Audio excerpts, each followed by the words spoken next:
Hi guys, Budget Wine, Bacchus Bruce. And Julia. Have a 2015 Bordeaux to try today. This is the Chateau de Bignon. This is Bordeaux AOC. Got this for $6.99 at the grocery outlet up in Petaluma, and really excited about it. 2015 is one of those vintages that a lot of people are touting as being one of the best of the century, actually. So we'll see what we got here. What kind of varietal breakdown do we have on this Bordeaux, Julia? We've got a 75% Merlot, a 20% Cab, a minuscule 3% Cab Franc, and a teeny tiny bit of Petit Verdot at 2%.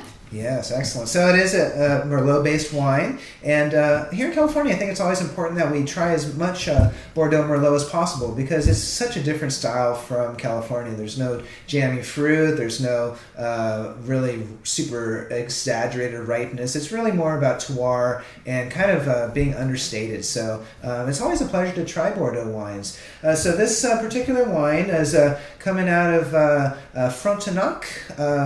It's a little bit southeast of Bordeaux, and the company that actually elevates this wine, as you would say in the French, is called Maison Seychelles, which is a négociant, and they do quite a few brands throughout Bordeaux, and they do have the label. Now, Roc de Bignon is French for rock of Bignon, which imagine that, Julia. That's kind of silly. Clever.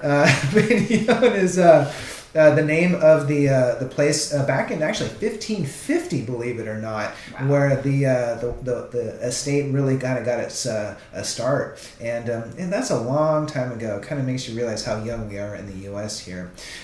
So let's go ahead and jump right into the wine here. Pretty excited about it. What do you got on the nose, Julia? Oh, I got some beautiful black fruit, dry black fruit, a cherry, hint of cherry, a little bit of peppercorn, oddly enough. Yeah, wonderful. And again, with Merlot being dominant, you tend to have a prettier nose than Cab.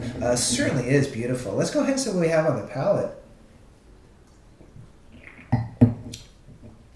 And it is a very nice wine. Don't get me wrong, but I think Julie and I probably both were expecting a lot more from this wine. It's a little bit soft, and with Merlot being dominant, that's kind of understandable. But it's really there's like zero tannins. I mean, there's some structure there. It certainly is drinking nice now. It is, but it's kind of the appetizer instead of the entree, I guess, is the best way of kind of putting it.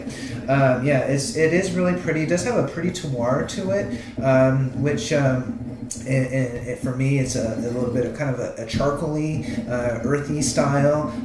Pretty red fruit, but not a big structure wine, and I think that's okay. But sometimes with a big vintage, you're hoping for more. How's the finishing, Julia?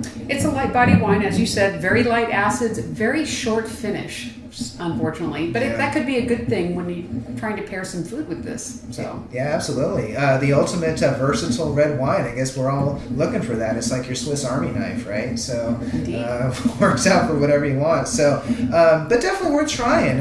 Certainly very drinkable and enjoyable. So the 2015 Chateau Roc de Bignon, Bordeaux AOC.